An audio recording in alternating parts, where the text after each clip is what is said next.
പരിപാടി? കന്നിക 23rd release അല്ലേ? 23rd റിലീസിനൊരുങ്ങാണ്. പ്രതീക്ഷകൾ കുറച്ച് ഗ്യാപ്പിന് ശേഷം. ഗ്യാപ്പ് എന്ന് പറയണത് അത് നിങ്ങൾക്ക് ഫീൽ ചെയ്യണതാണ്, എനിക്ക് ഫീൽ ചെയ്യാറില്ല. കാര്യം ഞാനെപ്പോഴും സിനിമ ചെയ്തുകൊണ്ടിരിക്കുകയാണ്, അതിനു വേണ്ടിയിട്ടുള്ള പ്രിപ്പറേഷൻ നടത്തിക്കൊണ്ടിരിക്കുകയാണ്. അപ്പോൾ എനിക്കത് ഗ്യാപ്പ് ഫീൽ ചെയ്യാറേ ഇല്ല. ഞാൻ അതിൻ്റെ ഇടയിൽ നിന്നാണ് ഓടി വരുന്നത്. പലപ്പോഴും സിനിമകൾ ഇങ്ങനെ റിലീസാവാനുള്ള ഒരു ഡിലേ ആണ്. പല സിനിമകളും റിലീസാവാനുണ്ട്, ചെയ്തു വെച്ച സിനിമകൾ തന്നെ. അപ്പോൾ അത് റിലീസാവാനുള്ളൊരു ടൈമാണ് ഈ പലപ്പോഴും എടുക്കുന്നത്. ചിലപ്പോൾ അടുപ്പിച്ചടുപ്പിച്ച് ഒരുമിച്ച് കുറേ സിനിമകൾ റിലീസാവും.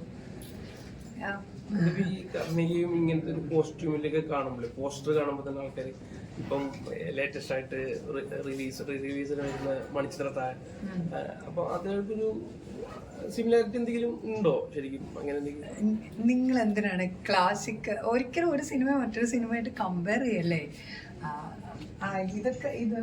ഇത് കാണുമ്പോഴത്തേക്കല്ലേ, ഇതൊരു ഹൊറർ ഇൻവെസ്റ്റിഗേഷൻ ത്രില്ലർ ജോണറിലുള്ളൊരു സിനിമയാണ്.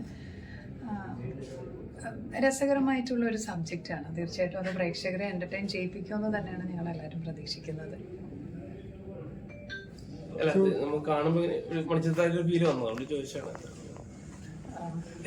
അല്ല, കഥയെ കുറിച്ചിട്ട് കൂടുതലൊന്നും പറയാനായിട്ടുള്ള ഒരു ഷൂട്ടിംഗ് എക്സ്പീരിയൻസ് ഉണ്ടായിരുന്നു. നല്ലതായിരുന്നു. കാര്യം ഇതിൻ്റെ സംവിധായകൻ പുതിയൊരാളാണ്, അരുൺ വെൺപാല. അതിൻ്റെ സിനിമാറ്റോഗ്രാഫർ അശ്വന്ത് മോഹൻ. അദ്ദേഹം സിനിമകൾ ചെയ്തുകൊണ്ടിരിക്കുന്ന ആളാണ്, പക്ഷെ മലയാളത്തിൽ താരതമ്യേന പുതിയതായിട്ടുള്ള ഒരാളാണ്. അപ്പോൾ അങ്ങനെ ഇതിൻ്റെ പിന്നിൽ പ്രവർത്തിച്ചിരിക്കുന്ന ഒരുപാട് ഇതിൽ അഭിനേതാക്കൾ പുതിയതായിട്ടുള്ള ഒരുപാട് പേരുണ്ട്.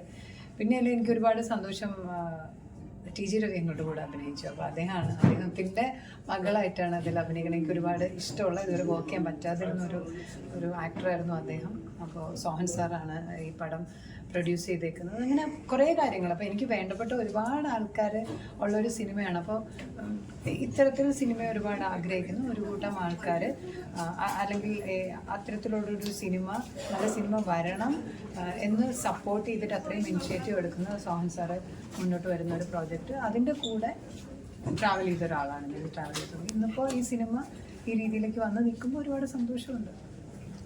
ഇപ്പോൾ ഒരു പ്രത്യേകത എന്ന് പറയുന്നത് ഇതിനകത്തുള്ള മുഴുവൻ ലാഭവും വയനാട്ടിലേക്ക് കൊടുക്കാന്നുള്ളത്. അപ്പോൾ അതിൻ്റെ എന്താണ് ശരിക്കും?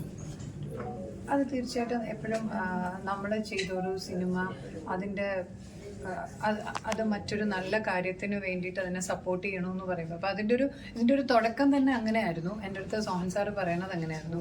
ഒരു കൂട്ടം പുതിയ ആൾക്കാരാണ്. അതിൻ്റെ ഷോർട്ട് ഫിലിമാണ് അരുൺ ആദ്യം ചെയ്ത. ആ ഷോർട്ട് ഫിലിം സിനിമയാക്കി അവർ മാറ്റിയതാണ്. അപ്പോൾ അരുൺ തന്നെയാണ് ഇതിൻ്റെ മ്യൂസിക് ചെയ്തിട്ടുള്ളത്. മനോഹരമായിട്ട് നിങ്ങൾ കേട്ടിട്ടുണ്ടായിരിക്കും അല്ലേ? പാട്ടുകളൊക്കെ മനോഹരമായിട്ടുള്ള പാട്ടുകളാണ്. അപ്പോൾ അത് കാണുമ്പോഴത്തേക്ക് എനിക്ക് തോന്നിയൊരു കാര്യമുണ്ട്, കുറേ വർഷങ്ങൾക്ക് മുമ്പ് ഞാനും ഇതുപോലെ സിനിമ ആഗ്രഹിച്ച് പുതിയതായിട്ട് വന്ന ഒരാളാണ്. അപ്പോൾ ഒരു കൂട്ടം ആൾക്കാർ സിനിമ അത്രയും ആഗ്രഹിച്ച് അത്രയും പാഷനേറ്റ് ആയിട്ട് വരുമ്പോഴത്തേക്ക് അതിനെ സപ്പോർട്ട് ചെയ്യാനായിട്ട് സോഹൻ സാറ് മുന്നിട്ട് നിൽക്കുമ്പോഴത്തേക്ക് പ്രിയങ്ക ഈ പ്രോജക്റ്റിൻ്റെ ഭാഗമാകാൻ പറ്റും. അപ്പോൾ എനിക്ക് ക്യാരക്ടറും ഒരുപാട് ഇഷ്ടപ്പെട്ടു, എൻ്റെ കഥ ഒരുപാട് ഇഷ്ടപ്പെട്ടു. തീർച്ചയായിട്ടും എന്ന് പറഞ്ഞാൽ അപ്പോൾ അങ്ങനെ തുടങ്ങിയ ഒരു നല്ല കാര്യത്തിലൂടെ തുടങ്ങിയ അത് സിനിമ ഇപ്പോൾ റിലീസ് ആകുമ്പോഴത്തേക്ക് അപ്പോൾ അതിൻ്റെ ലാഭവിഹിതം ഇത്തരത്തിലുള്ളൊരു കാര്യത്തിന് വേണ്ടിയിട്ട് അവർ കൊടുക്കുന്നു എന്ന് പറയുന്നത്, കേൾക്കുന്നത് വളരെയധികം തൃപ്തികരമായ ഒരു കാര്യമാണ്. നമ്മൾ അതിൻ്റെ ഒരു ഭാഗമായിട്ട് നിൽക്കാൻ പറ്റി എന്ന് പറയുന്നത് വളരെയധികം തൃപ്തി നൽകുന്ന ഒരു കാര്യമാണ്.